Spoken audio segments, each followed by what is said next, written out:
Crikey!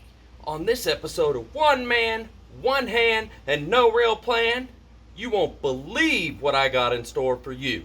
So we're out here looking today for one of those things that you can only find on a nice rainy, cloudy day, and this is where you can really find it. And so I think I'll be able to find one. We just got to look around. We'll look around here on the ground, and we can see maybe if we can find one of these elusive creatures that they sometimes come to the surface. So I'm really look, there's one right there. Oh my gosh, this is such a special day. Look, I found a nut.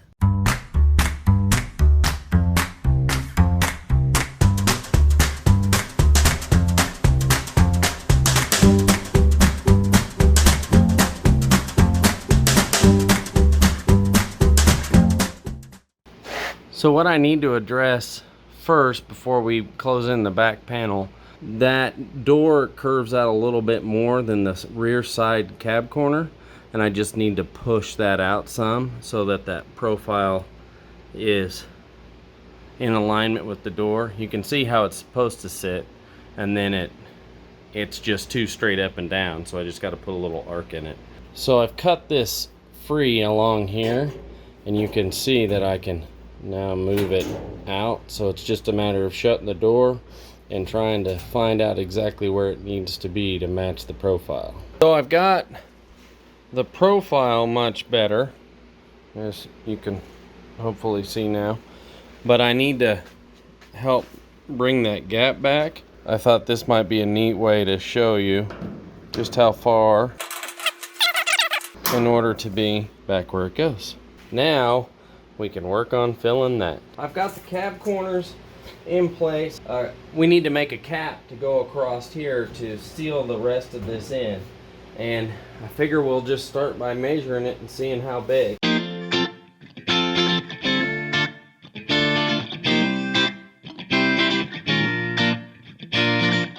So this isn't a straight edge, so I'm laying just a straight edge on there, and then I'm measuring up from it, and then we'll trim off the excess.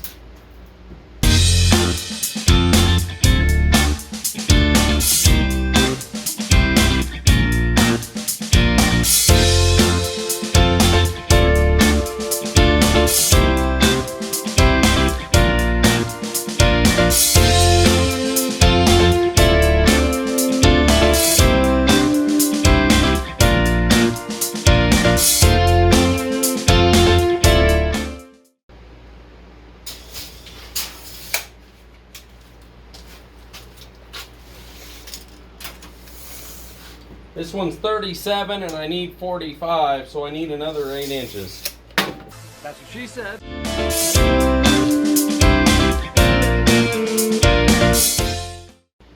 After sanding and then wire wheeling them, you got them all rust free. Now it's time to put them together.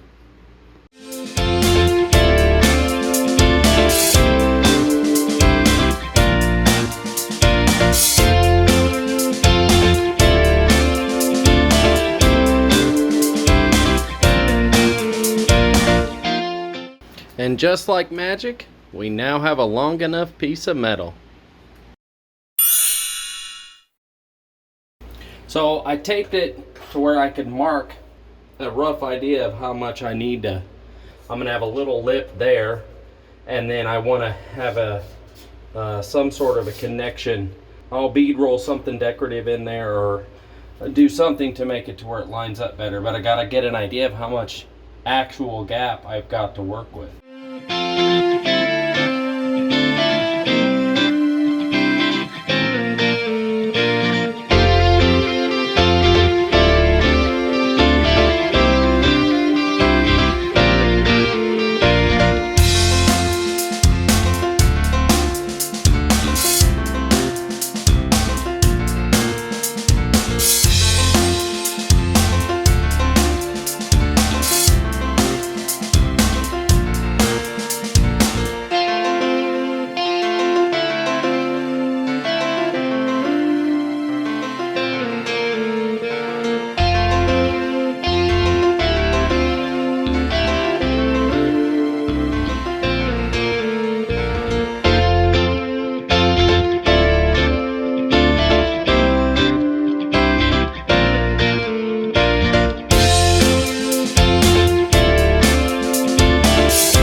intentionally left it long, but I think if I cut this edge off to right there and then slide it over, that'll make the seam a whole lot cleaner between all these panels. But then the extra, I'll know how much I need to cut off over there. Now, ignore the gap right now. Ignore this gap, it's because it sticks out.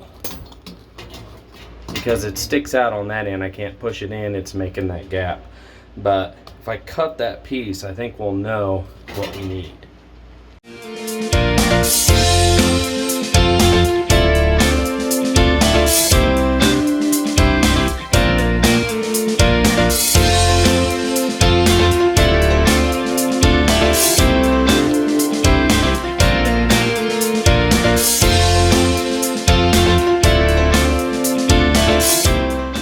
So after I mocked it up, I traced where it is, and now I'm gonna bead roll a little lip in there so it'll sit flush against it.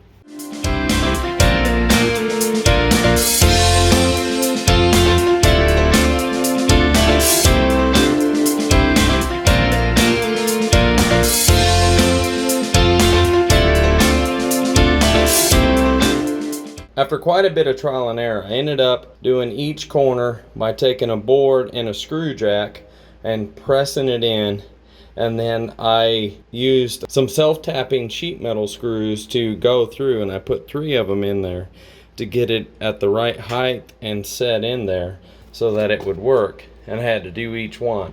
And now my plan is to slowly and carefully press it that way, make sure everything is flat as possible, and just tack weld it as I go. In the back, you can see how that edge we rolled into it with the bead roller makes a nice even spot to tack weld across there, and then we'll smooth it out and it'll look like it was just always there. And down here we'll clean it up that way, and each piece will look like nothing ever changed. But I ended up having to wedge some wood in there to get it up. That's what she said. And firm against the bottom. That's what she said.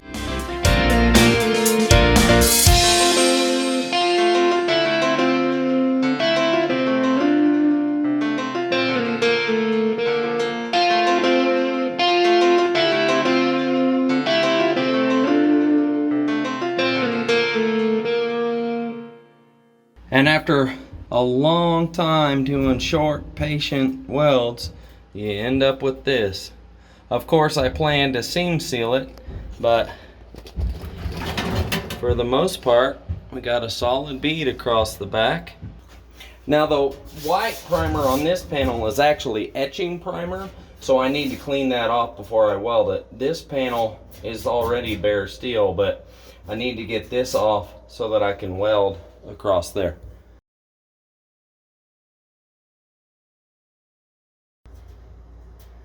Ow! I needed a way to support this panel. This way, I don't want it to be bowed out, you know. I don't want it to bow out. I want it to be flat across here like it's supposed to be. So what I did was rig up this board. I just screwed it to this board and put it across there. And that gives me something firm to push across. And then when I'm welding from the inside, I can push against this board, and it'll give me a nice firm foundation to push against so I don't bow it. And I'm going to start on this side. I'm going to tack this corner. I'm going to come to the middle and I'm going to tack it. Then I'm going to move this guy over to there because I didn't have a board long enough. Otherwise, I'd have just made it the length of the board. And I'll tack that side so that it's flush. You can see I have it pushing right up against the back panel. It's not pushing in, it's just bracing it so that it doesn't push out when I apply pressure to weld on the inside.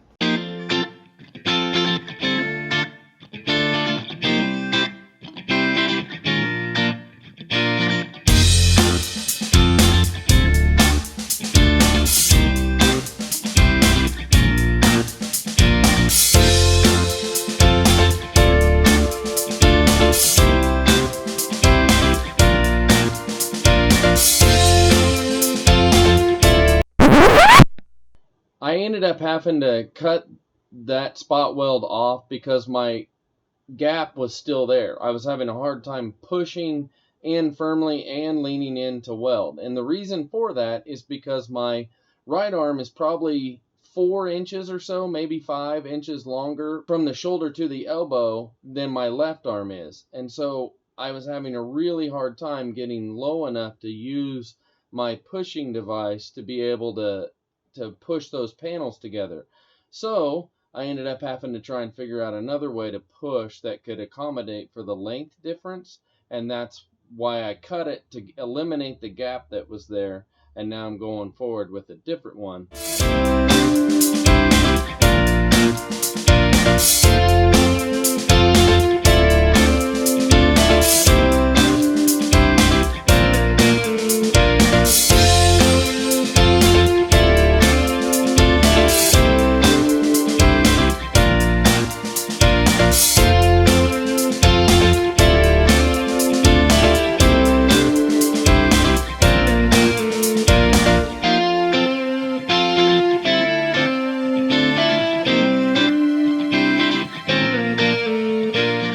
Time to move the board.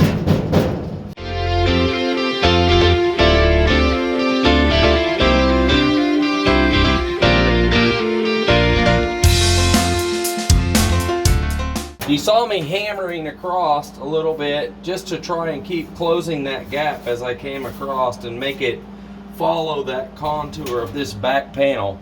And so I took out this last screw and I just gotta bang that to follow the exact shape of the corner.